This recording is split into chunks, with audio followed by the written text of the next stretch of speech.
Hello नमस्कार साथियों, स्वागत है आप सभी का अपनी YouTube channel today's current world में। और फाइनली एसएससी एमटीएस के थर्ड शिफ्ट के क्वेश्चंस मिल चुके हैं, रियल क्वेश्चंस। और इनके बारे में जो मैं आपको बताने वाला हूँ, जीके जीएस के क्वेश्चन और कुछ इंग्लिश के क्वेश्चंस भी जो है यहाँ पर प्राप्त हुए हैं, उनके बारे में मैं आपको बताने वाला हूँ। ठीक है, तो बिना किसी देरी करे चलते हैं अपने क्वेश्चंस की तरफ। तो पहले इंग्लिश के क्वेश्चंस आपको बता देता हूँ कौन से क्वेश्चंस जो है आपसे पूछे गए। ठीक है, तो ball in your court EDM पूछा था आपसे, बॉल इन योर कोर्ट का ईडीएम्स। ठीक है, और इसके अलावा पेंसिव, सब्सिक्वेंटली, हारमनी। ठीक है, इन तीनों का क्या पूछा था, सिनोनिम्स आपसे पूछा था। ठीक है, तो इस प्रकार के सिनोनिम्स और आपके इडियम पूछे जा रहे हैं। और एक क्वेश्चन पूछा था कि rain cats and dog idiom इसका पूछा था, ये आपको याद रखना है। ठीक है, रेन कैट्स एंड डॉग। इसके अलावा एक एंटोनियम और था, वो मेरे को ध्यान नहीं आ रहा है। ठीक है, बाकी आपने जीके जी इसके क्वेश्चन जो है वो और कौन कौन से क्वेश्चन है यहाँ पर। एक क्वेश्चन है कि अखिल भारतीय किसान सभा का गठन किस वर्ष किया गया था। तो इसका गठन जो है 11 अप्रैल 1936 स्वामी सहजानंद सरस्वती के द्वारा किया गया था, ये आपको याद रखना है। ठीक है, किसके द्वारा, स्वामी सहजानंद सरस्वती के द्वारा। ठीक है, 1936 में। साइमन कमीशन के विरोध में किस स्वतंत्रता सेनानी की मृत्यु जो है हुई थी। तो 17 नवंबर 1928 को पुलिस द्वारा किए गए लाठीचार्ज के दौरान गंभीर रूप से घायल होने के बाद लाला लाजपत राय की मृत्यु हो गई थी। ठीक है, आगे देखिए, बैडमिंटन नेट की ऊंचाई कितनी होती है, ये आपसे पूछा गया था। तो 5.1 जो है फुट होती है। और मीटर में आपसे पूछे तो ये क्वेश्चन जो है आपका जो है यह क्वेश्चन सेकेंड शिफ्ट में भी जो है आया था, या फिर किसी सेकेंड शिफ्ट वाले ने जो है थर्ड शिफ्ट वाले ने सेकेंड शिफ्ट के लिए जो है क्वेश्चंस बता दिया था। ठीक है, ऐसा भी हो सकता है। ठीक है, नेक्स्ट क्वेश्चन पूछा गया कि विलुप्त जानवरों के अध्ययन जो होते हैं उसको क्या बोलते हैं। तो उसको जीवाश्म विज्ञान या पैलेंटोलॉजी इसको कहते हैं, ये आपका सही उत्तर हो जाएगा। ठीक है, एक क्वेश्चन पूछा गया कि के कल्याण सुंदरम पिल्लाई किस शास्त्रीय नृत्य से संबंधित है। तो इनका संबंध जो है भरतनाट्यम का संबंधित है। तो ऑप्शन नंबर मतलब भरतनाट्यम इसका ठीक आंसर हो जाएगा। ठीक है, एक क्वेश्चन पूछेगा कि मिताई भाषा किस शास्त्रीय नृत्य से संबंधित है। तो मिताई भाषा की अगर मैं बात करूं तो मिताई भाषा जो है वो मणिपुरी नृत्य से संबंधित है, और ये आपको याद रखना है। ठीक है, और यहीं जो है आपका झावेरी बहन जो है वो किस संबंधित है, वो भी मणिपुरी नृत्य से संबंधित है। ठीक है, आगे आपसे पूछेगा कि निष्ठा कार्यक्रम में निष्ठा का पूर्ण रूप क्या है। ठीक है, तो इसकी अब अगर मैं बात करूं तो इसके पूर्ण रूप की बात करूं तो नेशनल इनिशिएटिव फॉर, मतलब फुल फॉर्म। ठीक है, national initiative for school heads and teachers holistic advancement. School प्रमुखों और शिक्षकों की समग्र उन्नति के लिए एक राष्ट्रीय पहल है, ये आपको याद रखना है। ठीक है, आगे आपसे पूछेगा कि भारत के मुख्य न्यायाधीश की अनुपस्थिति में भारत के मुख्य न्यायाधीश का कार्यभार जो है कौन संभालेगा। तो कार्यभार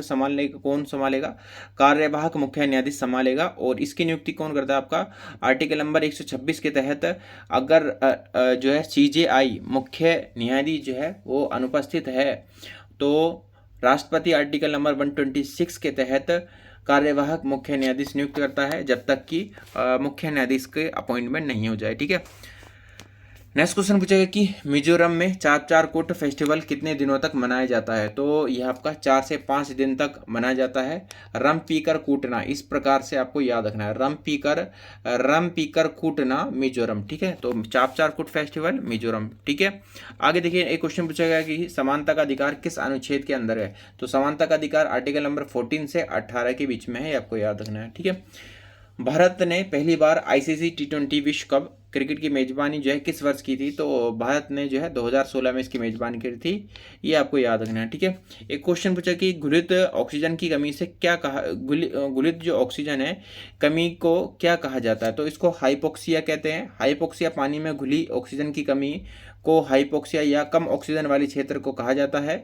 इन क्षेत्र में घुलित ऑक्सीजन की मात्रा 2 मिली प्रति लीटर से कम होती है। घुलित ऑक्सीजन की कमी के कारण इन क्षेत्रों को अक्सर, ठीक है, इन क्षेत्रों को क्या बोलते हैं, अक्सर अमृत क्षेत्र के नाम से जाना जाता है। ठीक है, आगे देखिए, एस्पिरेशनल ब्लॉक प्रोग्राम के तहत कुल कितने ब्लॉक जो है इसमें शामिल किए गए थे। इस प्रोग्राम में 500 ब्लॉक जो है इसमें शामिल किए गए थे, ये आपको याद रखना है। ठीक है, भारत में सबसे अधिक किस प्रकार की चाय का निर्यात किया जाता है, ये आपसे पूछा था। तो यह आपका ब्लैक टी इसका ठीक आंसर हो जाएगा। अब काली चाय का जो है, ब्लैक टी का जो है सबसे ज़्यादा एक्सपोर्ट किया जाता है, ये आपको याद रखना है। ठीक है, आगे देखिए एक क्वेश्चन पूछेगा कि बहमनी सल्तनत की स्थापना जो है फाउंडर कौन था, तो अलाउद्दीन बहमन शाह जो है इसका क्या था, फाउंडर था। ठीक है, आगे देखिए कुटुम्बश्री कार्यक्रम की शुरुआत किस राज्य के द्वारा की गई थी, तो यह आपका केरल ने जो है इसकी शुरुआत करी थी, आपको याद रखना है केरल इसका ठीक आंसर हो जाएगा। ठीक है, आगे देखिए सल्फर हेक्साफ्लोराइड का रासायनिक सूत्र आपसे केमिकल फॉर्मूला पूछा था, तो इसका फॉर्मूला क्या होता है, SF6 जो है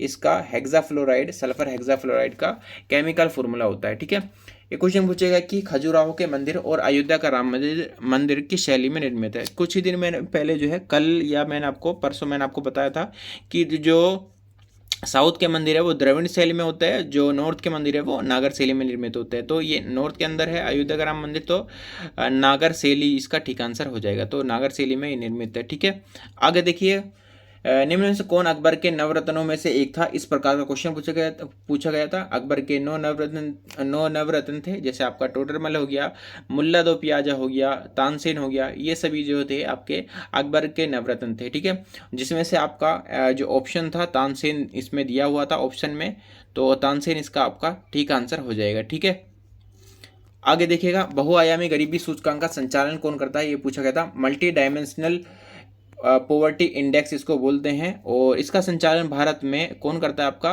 नीति आयोग जो है करता है, national institute for transforming of India. ठीक है, इसके फुल फॉर्म होती है, और ये करता है बहुआयामी गरीबी सूचकांक किसकी हेल्प से करता है भाई, यूनाइटेड नेशन डेवलपमेंट प्रोग्राम संयुक्त राष्ट्र विकास कार्यक्रम की हेल्प से करता है, ये आपको याद रखना है। ठीक है, जारी कौन करता है बहुआयामी गरीबी सूचकांक, UNDP जारी करता है। ठीक है, एक क्वेश्चन पूछा गया था कि सिंधु घाटी सभ्यता से संबंधित कथन जो है दिए हुए थे इंडस वैली सिविलाइजेशन से, उसको जो है आपको करना था। ठीक है, पूरा क्वेश्चन जो है नहीं मिल पाए हैं। एक क्वेश्चन था आपका ब्रायोफाइटा मिलान संबंधित प्रश्न जो है दिए हुए थे, उनको भी जो है मैच करना था। ठीक है, ये तो बाकी इंग्लिश के क्वेश्चंस मैंने आपको बता दिए हैं, और अब जो है आपका 23 अक्टूबर का जो एग्ज़ाम है वो आपका समाप्त होता है, और अब जो एग्ज़ाम है आपका 28 अक्टूबर को एग्ज़ाम है। ठीक है, 4 दिन तक कोई भी एग्ज़ाम आपका नहीं है। ठीक है, तो मिलते हैं आपसे 28 अक्टूबर की फर्स्ट शिफ्ट में। बाकी 23 से 28 तक में एक्सपेक्टेड क्वेश्चन जो है मैं आपके यहाँ पर प्रोवाइड कराता रहूँगा चैनल में शॉर्ट वीडियो के फॉर्म में। बाकी जो आपको करंट अफेयर, अगर आपको करंट अफेयर पढ़ना है, ठीक है, करंट अफेयर आपको पढ़ना है रोजाना आने वाले एग्जामों के लिए, इन MTS के लिए नहीं बोल रहा हूँ, आने वाले एग्जाम्स के लिए, जैसे आपका RPF हो गया, और आपका SI, आपका RPF SI हो गया, NTPC हो गया। ठीक है, इन सभी में करंट अफेयर जो है एग्जाम में आने वाली है, क्योंकि इसमें जीके का लेवल जो है क्वेश्चंस जो है ज़्यादा होते हैं। ठीक है, तो करंट अफेयर जो इनमें निश्चित रूप से आने वाली है। ठीक है, तो उनको मजबूत करने के लिए तो आप मेरे साथ सुबह 5:30 बजे रोजाना मैं रिविज़न कराता हूँ। ठीक है, आगे से पीछे तक का रिविज़न कराता हूँ। ठीक है, मतलब कहने का मतलब यह है, आगे से पीछे मतलब आज जो कंटेंट हुआ, आज का जो कंटेंट है करंट अफेयर का, और जो कल जो बीत गया है उसके भी करंट अफेयर का रिवीजन कराऊंगा, और साथ में PYQ प्रीवियस ईयर क्वेश्चंस का रिवीजन भी मैं उसमें करा रहा हूं सुबह 5:30 बजे। करंट अफेयर क्लास अगर आपको पढ़ना है, अगर आपको सिलेक्शन लेना है, तो आप जो है आ सकते हैं, आपका वेलकम है। ठीक है, बाकी मिलते हैं आपसे 28 अक्टूबर की फर्स्ट शिफ्ट में। तब तक के लिए बने ही रहिएगा टुडेज करंट वर्ल्ड चैनल पर। तब तक के लिए जय हिंद, जय भारत।